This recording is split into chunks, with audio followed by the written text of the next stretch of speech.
Bismillahirrahmanirrahim. Assalamualaikum warahmatullahi wabarakatuh. Alhamdulillahirabbil alamin wa bihi nasta'inuhu ala umuri dunya waddin. Wassalatu wassalamu ala asyrafil anbiya'i wal mursalin sayyidina wa maulana Muhammadin wa ala alihi wa sahbihi ajma'in, amma ba'du.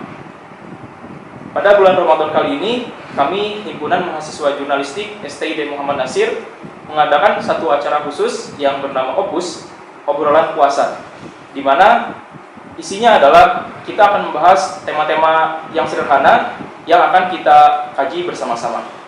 Pada episode perdana ini kita akan membahas soal adab, yang mana teman saya di samping ini, Imad, penulis buku Solusi Kekacauan Ilmu, akan membahas apa itu pentingnya adab dan apa pentingnya adab apalagi di era disrupsi kali ini. Bersama saya Zikri yang akan menemani teman-teman semua sampai akhir. Oke, langsung aja nih kita ke Imad. Gimana, Mat? Sehat, Mat? Alhamdulillah sehat. Alhamdulillah. Oke, Mat. Bicara soal adab, sebetulnya kenapa sih adab itu menjadi satu poin penting dalam Islam? Ya, baik. Jadi sebelum menjawab pertanyaan itu ya, saya akan membahas permasalahan adab ini, pembahasan adab ini di buku yang sudah saya tulis. Ya, tadi sudah disebutkan oleh Zikri juga, judulnya Solusi Kekacauan Ilmu. Jadi di buku ini ada satu pembahasan khusus. Saya membahas khusus mengenai adab, cukup banyak, tapi mungkin masih ada yang lebih baik lagi dalam mengulas masalah adab. Tapi mudah-mudahan pembahasan saya ini cukuplah untuk bisa menjelaskan khususnya kepada para pemuda yang seumuran dengan saya gitu kan, ya kan masih muda lah kita, untuk memahami betapa pentingnya adab, terus dampak dari apa sih untungnya kalau ketika kita udah beradab dan seterusnya, keutamaan adab dan lain sebagainya. Jadi memang pembahasan ini akan fokus ke buku saya kali ini. Oke, kemudian untuk menjawab pertanyaan Zikri tadi ya kan, apa tadi poin penting ya? Ya, poin penting adab dalam Islam. Sebetulnya gini ya, kita kalau berbicara di luar Islam nih, kayaknya udah menjadi satu hal umum gitu, bahwa adab itu sangat penting dalam seluruh sektor. Kita mau berbicara apa coba? Kita bicara masalah ekonomi, ya kan? Pedagang mesti jujur. Itu kan udah satu hal yang umum lah, sangat dibutuhkan oleh masyarakat, pedagang yang jujur. Terus kita mau bicara apa lagi? Lebih-lebih masalah politik, ya kayaknya nggak perlu kita bahas lagi ya kan, meskipun cukup tidak perlu dalam membahas masalah politik, tapi kayaknya kita juga tahu kan, misalnya masalah politik, apa pentingnya adab dalam dunia politik. Ya gampang aja, kalau misalnya para pejabat, para politisi beradab, ya pastinya uang rakyat nggak akan habis gitu kan. Terus masalah pendidikan gitu, ya pendidikan sama lah, guru, murid, santri dan seterusnya. Terus dalam ranah keluarga misalnya, ya pastilah. Jadi maksud Ana gitu ya, dalam berbagai sektor pun adab kayaknya itu udah menjadi satu pemahaman umum bahwa itu sangat dibutuhkan gitu. Jadi kalam bahwa adab lebih utama atau lebih mesti didahulukan daripada ilmu, itu kayaknya kita udah sama-sama paham lah. Gambaran gampangnya gini, ada misalnya gini, kenapa adab ini sangat-sangat penting ketimbang ilmu gitu, mesti lebih diutamakan. Gampangnya gini, gambaran gampangnya, kalau misalnya ada orang yang tidak berilmu gitu ya, atau yang kurang berilmu, kapasitas akal dia biasa saja, kemudian dia tidak beradab, konsekuensi yang akan terjadi adalah dia berlaku hal buruk, tapi itu kecil. Misalnya gini, paling-paling yang dia curi, misalnya dia pencuri, paling-paling yang dia curi itu hanya sekedar sendal, kan? Sendal misalnya lagi acara apa ya kan, lihat sendal lagi Jumatan, lihat sendal bagus diambil gitu kan. Itu paling konsekuensi buruknya. Tapi kalau misalnya ada orang berilmu, ya kan, udah bergelar gitu kan, S3 atau S2 atau apapun lah, terus dia tidak beradab, itu bisa-bisa uang rakyat itu diambil gitu. Nah, itu gambaran gampangnya lah kenapa adab itu sangat sangat penting gitu. Nah, terus kalau kita berbicara dalam perspektif Islam, ya para Allah, para nabi, juga para sahabat, para ulama juga udah menegaskan bahwa adab itu penting gitu. Sekarang gini, kan waktu zaman jahiliyah sebelum Nabi Muhammad diutus sebagai nabi dan sebagai rasul, bangsa Arab waktu zaman jahiliyah, kan kita tahu bahwa unsur utama yang membuat bangsa Arab dulu sebelum Nabi diutus ya disebut jahiliyah itu kan karena minus adab, bukan karena minus ilmu gitu. Nah, makanya kalimat atau ayat rahmatan lil alamin, pengutusan Nabi Muhammad sebagai rahmatan lil alamin, itu kan urgensi utamanya ya di samping menyampaikan wahyu ya, tapi kan kalau kita sandingkan dengan hadis Nabi yang inna bu'istu liutammima makarimal akhlak, itu kan seperti ada benang merah bahwa rahmatan lil alaminnya itu untuk menyebarkan akhlak itu gitu. Kayak ya di samping tugas menyampaikan wahyu tadi ya, yang tentu ya yang paling utama itu, dan tentu itu berkaitan dengan penanaman adab juga ya, gitu. Jadi rahmatan lil alamin itu sangat-sangat menjunjung tinggi masalah adab. Makanya di Quran itu Allah itu sempat memuji Nabi Muhammad tapi aspek akhlaknya. Kata Allah apa? Wa innaka la'ala khuluqin azim. Jadi akhlak yang agungnya itu yang Allah puji, bukan Nabi Muhammad itu. Ya tentu Nabi itu bersifat fatonah ya kan, Nabi itu cerdas dan seterusnya. Tapi justru Allah malah memuji akhlak Nabi Muhammad. Itu. Dan kalau kita merujuk ke para sahabat, Ali bin Abi Thalib itu dalam tafsir Ibnu Katsir kan pernah menafsirkan di surat At-Tahrim ayat 6. Dia bilang, ya ayyuhalladzina amanu qu anfusakum wa ahlikum nar. Wahai orang-orang beriman, jagalah dirimu dan keluargamu dari api neraka. Terus kan kita bertanya-tanya kan, terus jagainnya gimana nih? Gitu kan. Nah, makanya Ali bin Abi Thalib di tafsir Ibnu Katsir ngasih solusi. Jagainnya dua. Kata Ali bin Abi Thalib, ad-dibuhum wa 'allimuhum. Didiklah mereka itu adab dan ajarilah mereka ilmu. Nah, tapi peletakan adab itu dinomor satukan sama Ali bin Abi Thalib. Nah, ini sejalan sama Umar bin Khattab juga pernah bilang, ta'addabu tsumma ta'allamu. Beradablah kalian, kemudian baru berilmulah kalian. Gitu. Dan para ulama pun juga begitu. Ini saya juga nulis satu subbab khusus tentang keutamaan adab. Gitu ya. Misalnya gini, Ibnu Mubarak tuh pernah bilang bahwa porsi adab itu di agama Islam tuh 2/3-nya. Ya, jadi beliau sangat menjunjung tinggi masalah ini lah.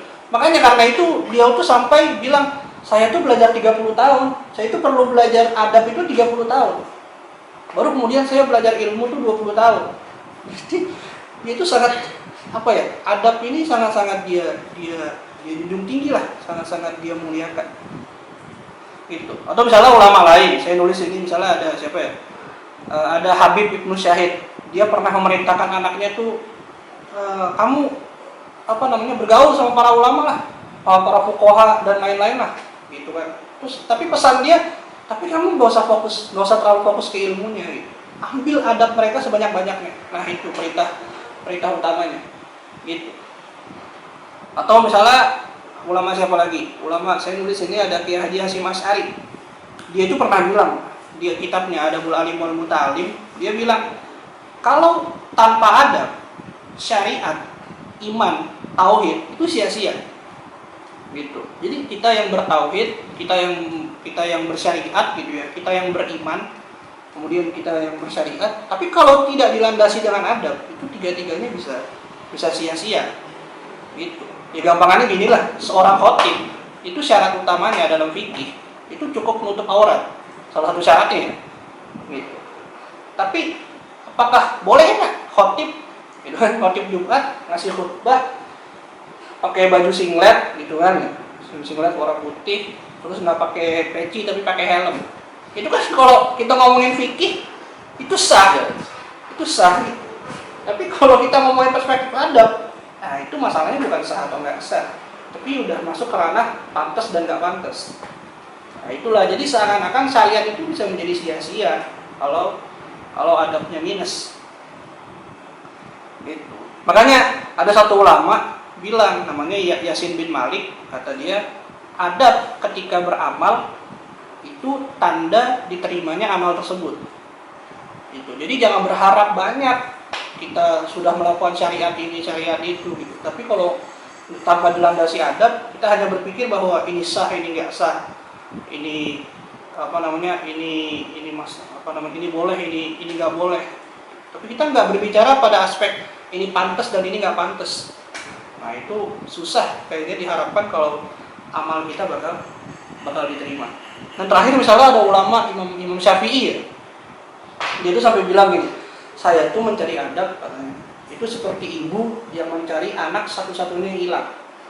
Ya kan, jadi bayangin aja ada ibu punya satu anak, satu doang anaknya tiba-tiba hilang, itu nggak mungkin ibunya diem. Orang anaknya cuma satu, ya gini sih.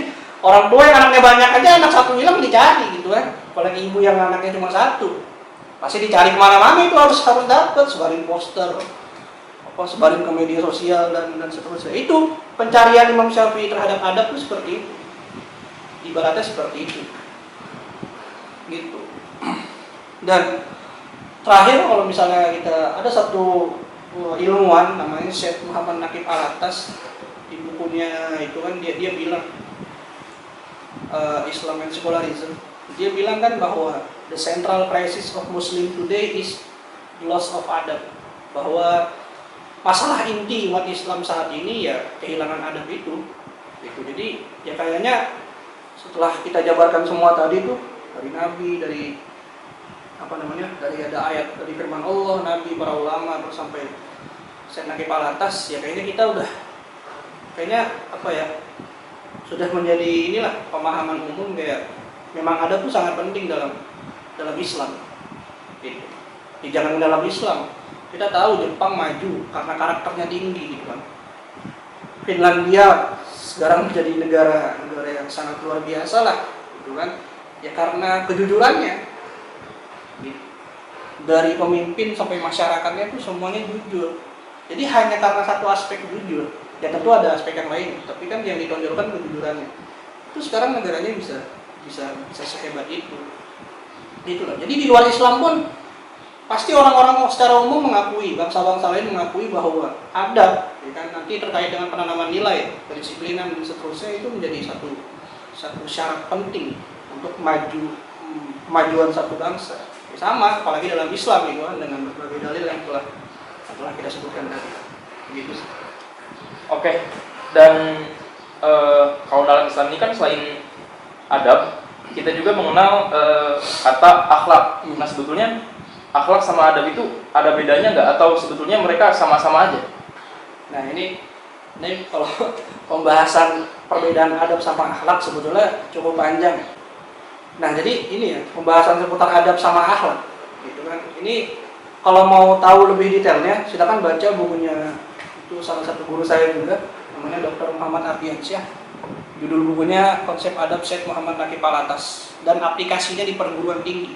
Nah di bagian awal tuh dia ngebahas seputar perbedaan antara akhlak sama adab. Nah kalau mau lebih detail silakan baca di situ. Tapi secara umum saya bisa jelaskan begini. Pertama, perbedaannya, kenapa saya memilih istilah adab ketimbang akhlak? Karena akhlak itu biasanya kalau kita telanah lebih jauh ya, itu hanya berfokus pada antara ini, misalnya akhlak itu seperti pergaulan, jadi antara manusia dengan manusia gitu. Jadi ketika bergaul, misalnya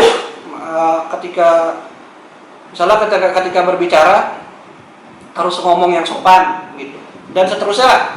Tapi kalau ini istilah adab itu lebih luas gitu. Kan kita tidak pernah menyebut kan akhlak di kamar mandi, tapi kita menyebutnya adab di kamar mandi. Adab masuk masjid, kita nggak menyebut akhlak masuk masjid. Adab apalagi misalnya, jadi adab pakai sendal misalnya gitu kan. Adab mandi, adab apa lagi ya? Adab makan, adab sholat, adab minum. Ya, kita nggak menyebut akhlak minum, akhlak makan. Nah itu maksud saya. Jadi istilah adab itu lebih luas, mencakup seluruhnya, sampai pergaulan antara manusia juga dicakup, terus akhlak adab kepada tanaman, ya kan, adab kepada lingkungan, adab berbahasa, adab kepada hewan. Jadi adab tuh masuk ke semua aspek itu. Itu adab pemimpin, adab ini semuanya lah. Adab keluarga dan seterusnya. Sementara akhlak itu tidak mencakup seluruhnya. Nah, perbedaan kedua adalah adab itu semacam realisasi dari akhlak. Kan kalau kita merujuk ke definisi akhlaknya Imam Ghazali, kan itu dia bilang akhlak itu semacam kondisi jiwa yang kokoh. Kemudian dia mengeluarkan, kalau kondisi jiwanya kokoh yang tadi itu baik, maka akan keluar hal-hal yang baik, entah dari mulutnya, entah dari tangannya, entah dari kakinya. Nah, keluarnya hal-hal yang baik tadi dari kondisi jiwa yang kokoh itu, nah itu bisa disebut adab. Jadi dia semacam realisasi dari akhlak. Seperti itu sih perbedaan. Tapi kalau di Indonesia kan memang masih banyak ya penggunaan istilah akhlak, nggak apa-apa sih. Kalau misalnya masih tetap menggunakan akhlak, intinya sama lah. Perbedaannya tadi seperti ya Oh ya, satu lagi perbedaannya gini. Adab itu kita nggak perlu menyebut adab yang baik, nggak perlu, karena adab itu pasti baik. Tapi kalau akhlak, kita harus menyebut akhlak baik dan akhlak buruk, karena memang dipisah akhlak mahmudah dan akhlak mazmumah, yang terpuji dan yang tercela. Tapi kalau kita ngomongin adab, udah adab masuk kamar mandi, ya pasti yang baik-baik. Jadi nggak mungkin adab itu konotasinya buruk, pasti adab itu konotasinya baik. Jadi gitu sih kurang lebih secara umum. Oke, tentunya setelah kita dengar penjelasan pentingnya adab, lalu perlunya juga kita untuk beradab. Lalu sekarang gimana nih caranya supaya kita bisa menanamkan adab minimal untuk diri kita sendiri dulu deh. Kalau kita di buku saya tulis di sini cara menanamkan adab itu setidaknya ada 5. Pertama, butuh keteladanan. Jadi kan adab ini kan berbicara penanaman ya kan? Jadi ditanamkan berarti melekat dalam diri manusia. Kalau kita berbicara ilmu kan sekedar transfer artinya ya menyampaikan. Nah itu kayaknya effortnya lebih butuh di adab. Nah makanya salah satu effort tertinggi di adab itu ya keteladanan itu. Nah itu susah banget tuh, ya kan? Khusus dalam artian ya bukan nggak mungkin. Gitu.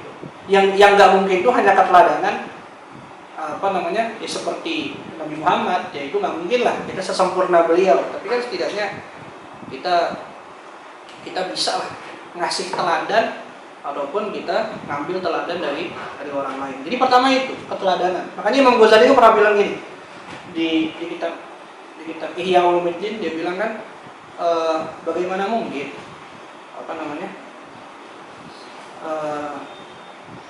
bayangan suatu benda itu akan lurus kalau bendanya sendiri bengkok. Nah itu urgensi keteladanan.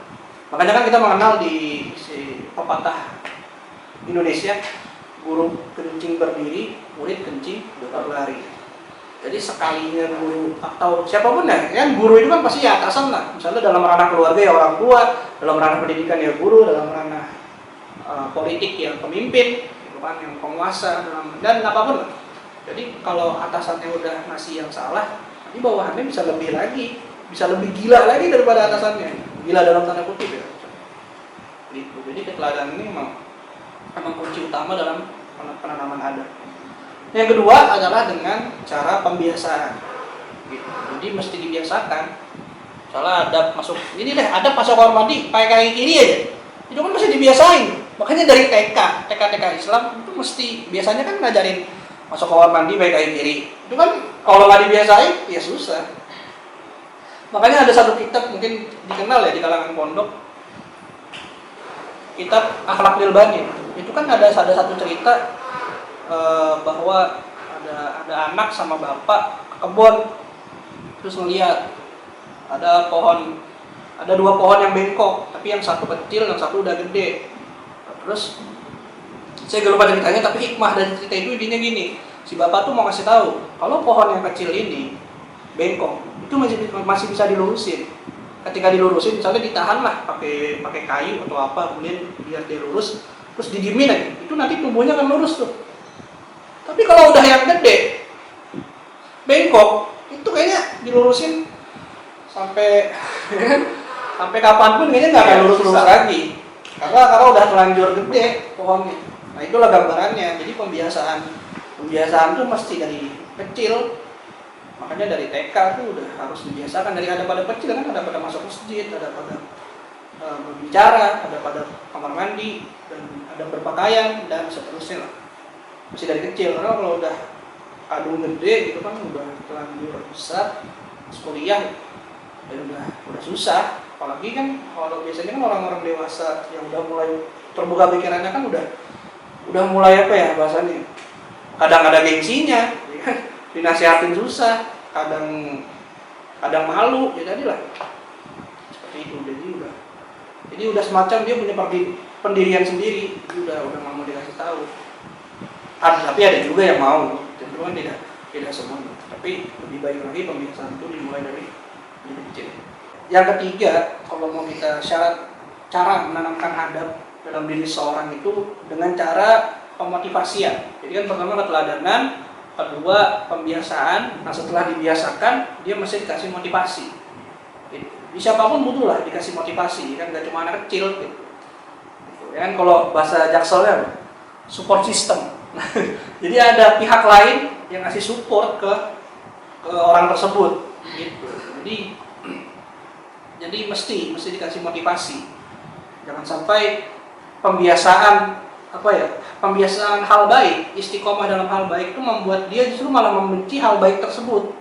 Karena terlalu ya karena dia hanya menganggap saya capek lah sholat, capek lah berbuat ini, sedekah tiap hari dan seterusnya. Justru dia malah merasa dirugikan dan seterusnya. Makanya perlu motivasi ya, entah dalam bentuk reward atau dalam kasih hadiah apa gitu kan. Misalnya dalam kasus anak murid sama guru bisa berupa ujian, bisa berupa hadiah, dalam bentuk apapun lah terserah, asalkan baik. Nah cara yang keempat itu adalah dengan penegakan aturan atau pendisiplinan. Jadi jangan sampai pemotivasian itu tidak diiringi dengan pendisiplinan. Nanti tidak balance, sama pendisiplinan tapi kurang motivasi. Nanti anaknya malah tertekan. Kalau motivasinya terlalu lebih, nggak ada pendisiplinan, nanti dia malah malah semena-mena, malah berbuat semena-mena. Makanya kan dalam dunia pondok pasti kiainya ngasih motivasi, pasti ada aturan yang berlaku di situ dan ketat gitu. Bahkan ini aja deh, kan Nabi Muhammad dalam hadisnya kan ini bilang kan bahwa anak 10 tahun yang belum sholat itu dipukul, tentu dengan pukulan yang mendidik ya. Itu kan artinya dalil bahwa pentingnya pemberlakuan aturan pendisiplinan dalam pembiasaan, dalam pembiasaan hal-hal yang baik. Jadi balance. Kalau bahasa Qurannya targhib sama tarhib. Jadi jangan sampai salah satunya timpang dinding. Bisa dampaknya bisa buruk. Nah, yang terakhir adalah dengan doa. Karena tentunya penanaman adab ini sangat sulit. Jadi usaha manusia tentu perlu diiringi dengan doa. Karena mau bagaimanapun beradab tidaknya seseorang itu memang lewat usaha manusia, prosesnya memang ada di manusia. Tapi kan yang membuat seorang itu beradab ya tentunya karena hidayah dari Allah, karena pertolongan dari Allah. Jadi doa itu sangat penting juga. Nah itulah kurang lebih 5 cara kiat-kiat ya dalam menanamkan adab dalam diri seseorang. Itu sih. Oke, berarti gitu ya teman-teman, jangan lupa 5 kiat-kiat itu untuk bisa menanamkan adab baik untuk diri kita maupun ketika kita ingin mengajarkannya untuk orang lain juga. Nah, terakhir nih, apa sih dampak adab bagi seseorang itu? Kalau bisa dibilang dampak, mungkin bahasa lebih enaknya saya nulisnya di buku ini, keuntungan. Kan orang pasti kan kita kan anak-anak muda kan, kita kan maunya yang untung-untung kan, ya kan masih gitu kan. Nah, mungkin lah kita mau yang rugi-rugi. Sekarang pertanyaannya, kenapa sih adab lebih harus didahulukan daripada ilmu gitu? Apa untungnya kalau kita beradab gitu? Pertama, saya bilang di sini, kalau kita punya adab, kita akan mampu mendisiplinkan pikiran, jiwa dan raga kita dalam memandang, meletakkan dan memposisikan segala sesuatu pada tempat atau posisi yang benar dan tepat sesuai kehendak Allah. Jadi gini, misalnya contohnya gini. Jadi kenapa saya bilang adab tadi lebih luas daripada akhlak, ya kan? Karena dia mencakup pikiran, jiwa, dan raga. Gambaran gampangnya gini. Tapi dia masih sesuai dengan Islam. Misalnya gini. Raga kita berbuat baik, ya gampang lah, ya kan, membuang sampah pada tempatnya, ya kan, menaruh sendal pada rak, gitu kan, terus berbuat baik kepada orang tua, tidak berkata-kata kasar, dan seterusnya lah. Kemudian pikiran kita juga baik. Baiknya gimana? Sekarang kan misalnya ada paham-paham yang aneh, ya kan, yang ngomong semua agama benar, ya kan, yang ngomong, iya, yang ngomong nggak usah bawa agama ke pendidikan, nggak usah bawa agama ke politik. Nah, itu makanya adab itu juga masuk ke dalam pikiran. Jangan sampai kita berpikiran seperti itu. Jadi kita tidak berpikiran bahwa semua agama itu benar dengan dalil-dalil yang, nah ini butuh penjelasan sendiri lah, kan, atau kita bisa namakan paham itu pluralisme agama. Kemudian juga dalam jiwa, ya kita tidak riya, kita tidak hasad, kita tidak dengki, kita tidak sombong, dan seterusnya. Jadi adab itu mencakup semuanya itu. Jadi ketika kita udah beradab nih, kita punya kemampuan itu. Jadi kita tuh melakukan sesuatu, hatinya baik, pikirannya juga baik, hal yang kita lakukan pun juga baik. Nah, kemampuan seperti itu tuh tidak bisa dimiliki oleh semua orang, gitu, susah, gitu. Makanya adab ini pentingnya seperti itu. Kemudian yang kedua, keuntungan kalau kita punya adab. Ini kalau kita kaitkan dengan era disrupsi juga ya, dengan zaman sekarang ya. Sebetulnya penanaman adab ini kan kalau bahasa sekarang soft skill, gitu kan. Jadi dia penanaman nilai-nilai, dia lawannya hard skill, gitu. Itu semacam nilai-nilai yang ditanamkan dalam diri seseorang, entah bentuknya amanah, kedisiplinan, tanggung jawab, terus apa lagi? Nah, seterusnya. Jadi skill-skill yang soft skill itu tadi gitu. Jadi bukan yang hard skill, bukan materi, tapi hal-hal yang bisa mendorong seseorang untuk bisa, misalnya gini. Soft skill itu, penanaman adab itu membuat orang untuk cinta ilmu, gitu. Jadi itu soft skill tuh. Nah, itu perlu ditanamkan tuh. Nah, itu masuknya penanaman adab. Nah, keuntungan yang kedua apa? Kedua adalah bisa mendapat kemudahan dalam memperoleh ilmu yang sifatnya hard skill. Gitu.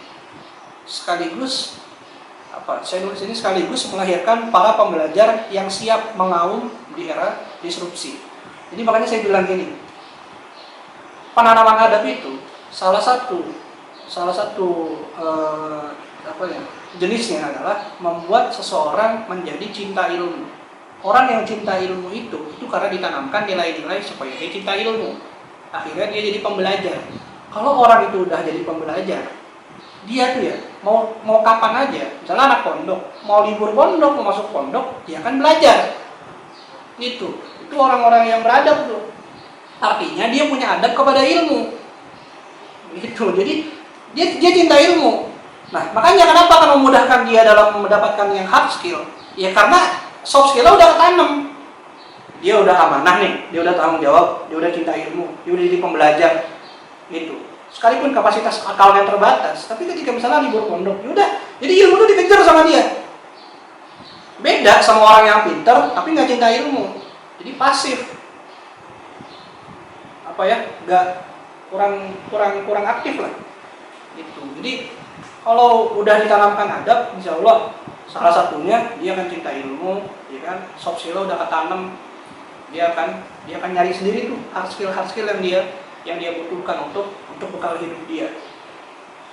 Gitu. Nah, kalau dikaitkan dengan saya bilang mengaum di era disrupsi, ini deh. Sekarang kan era disrupsi, kan kita kan udah masuk era disrupsi. Kalau mau tahu lebih panjang seputar era disrupsi, silakan baca bukunya Renat Kasali, Prof. Renat Kasali.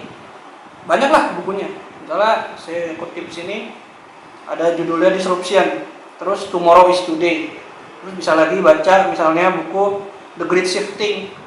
Terus bisa lagi baca buku Self Disruption dan ada beberapa buku lain lah yang membahas tentang disrupsi. Tapi era disrupsi itu gambarannya gini, saya ngutip dari seorang dosen Departemen Teknik Elektro dan Teknik Informasi di Universitas Gadjah Mada, namanya Muhammad Nur Rizal. Dia bilang, dunia hari ini sedang menghadapi fenomena disrupsi. Situasi di mana pergerakan dunia industri atau persaingan kerja tidak lagi linear. Perubahannya sangat cepat, fundamental, dengan mengacak-acak pola tatanan lama. Untuk menciptakan tatanan baru, disrupsi menginisiasi lahirnya model bisnis baru dengan strategi lebih inovatif dan disruptif. Cakupan perubahannya luas, mulai dari dunia bisnis, perbankan, transportasi, sosial masyarakat, hingga pendidikan. Era ini akan menuntut kita untuk berubah atau punah. Nah, sekarang beda. Jadi gini, dulu di zaman orang tua kita dulu, saya kan diceritakan, ketika orang itu cita-citanya pengen jadi dokter, dia kan linear tuh pendidikannya. Kuliahnya kedokteran dari mulai udah disiapkan kan SMP, SMA sampai kuliahnya kedokteran bisa jadi dokter. Sekarang tuh nggak semudah itu, karena dunia ini udah beda dari yang dulu. Gitu. Jadi, nah sekarang ini bukannya yang paling laku dalam tanda kutip ya, yang paling laku dijual di era disrupsi ini itu soft skill, itu adab. Gitu. Sekarang tuh sekarang banyak dokter gitu. Banyak banget dokter yang udah di mana-mana gitu. Banyak banget politisi udah banyak ya kan. Pekerjaan-pekerjaan dulu yang dimimpikan oleh kita dulu kan mau jadi ini, mau jadi itu, kayaknya udah banyak, udah terlalu banyak gitu. Tapi yang masih dibutuhkan sekarang itu ya soft skillnya. Gitu. Makanya kata Pak Nadiem Makarim, dia bilang gini, Menteri Pendidikan kita sekarang ya, dia bilang, kita memasuki era di mana gelar tidak menjamin kompetensi. Kita memasuki era di mana kelulusan tidak menjamin kesiapan berkarya dan bekerja. Kita memasuki era di mana akreditasi tidak menjamin mutu. Kita masuk kepada era di mana masuk kelas tidak menjamin belajar. Dan di era disrupsi ini ada 4 soft skill yang sangat dibutuhkan oleh setiap orang. Yang kalau menurut saya, kalau nggak punya 4 soft skill ini, kayaknya kita susah bertahan di era yang sekarang ini. Sepintar apapun kita. Pertama, creativity. Pertama, critical thinking, berpikir kritis. Kedua, kreativitas. Ketiga, kolaborasi. Dan keempat, communication, skill komunikasi.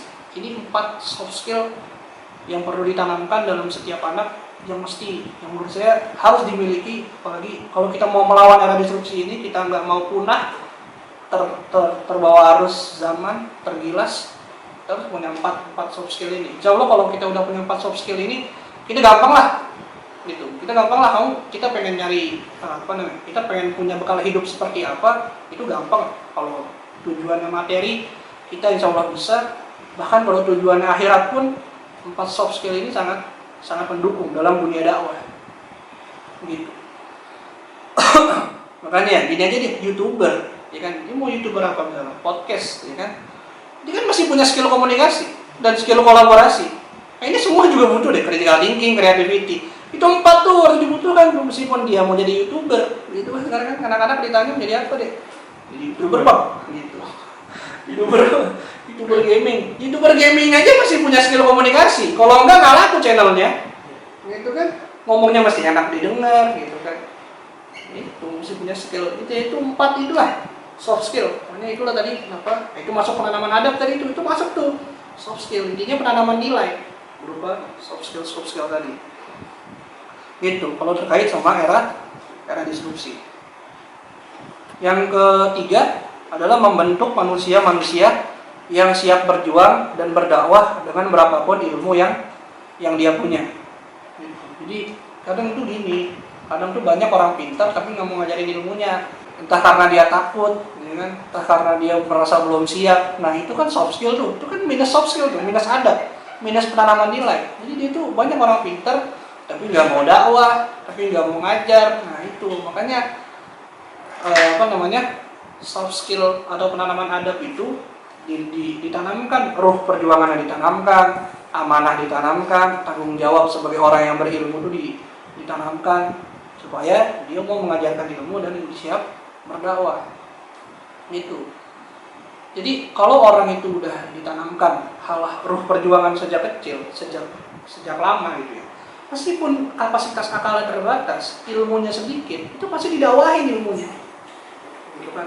Pasti diajarkan, gitu. Karena dia punya tanggung jawab dalam hal tersebut. Gitu. Nah yang terakhir adalah tentunya tadi yang kita bilang mencetak para good man atau orang-orang baik, atau saya sebut di sini sebagai sumber daya manusia unggul yang senantiasa menjadi orang yang baik dan bermanfaat di tengah umat.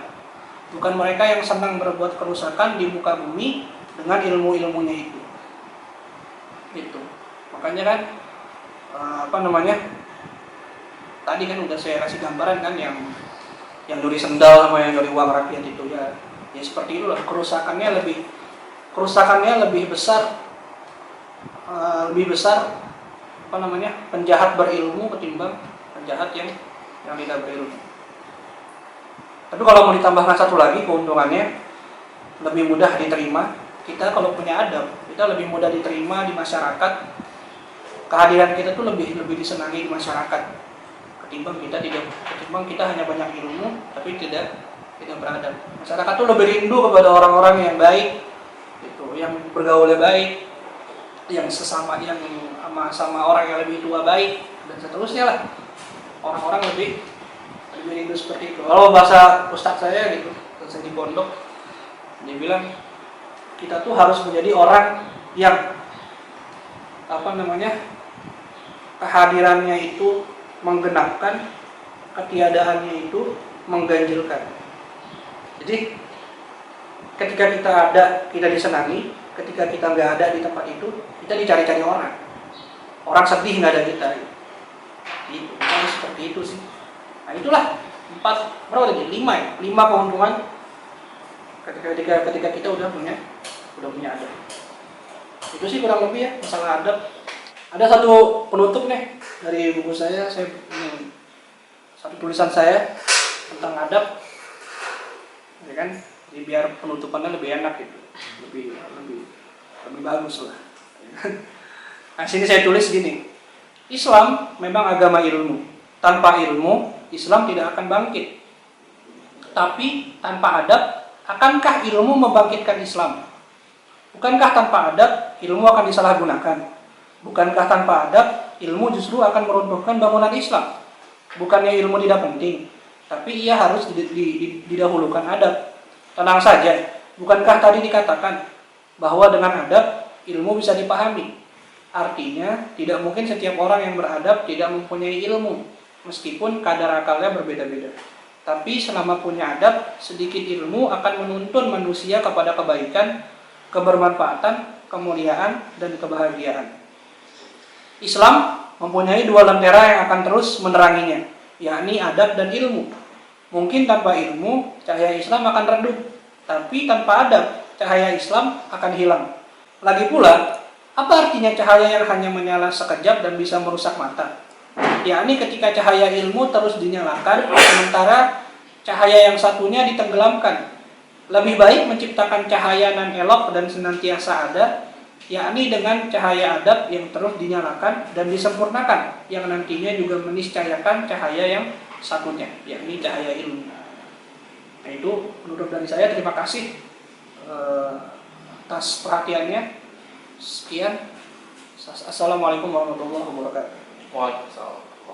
Oke, terima kasih Nyimat udah ngasih share ke kita soal adab, terus juga mungkin ya poin-poin yang ada dalam buku ini tentunya ya.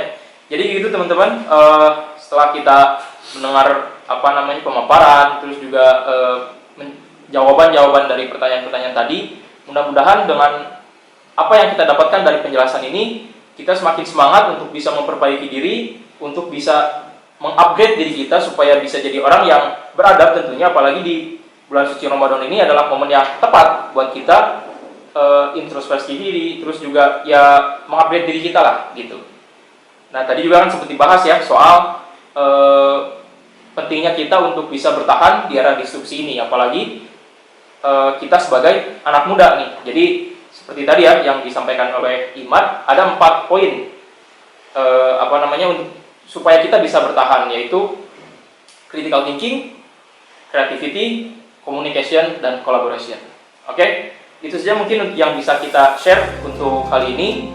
Jangan lupa stay tune terus untuk bisa supaya bisa mengikuti episode-episode selanjutnya. Barakallahu fikum. Saya Zikri, pamit undur diri. Assalamualaikum warahmatullahi wabarakatuh.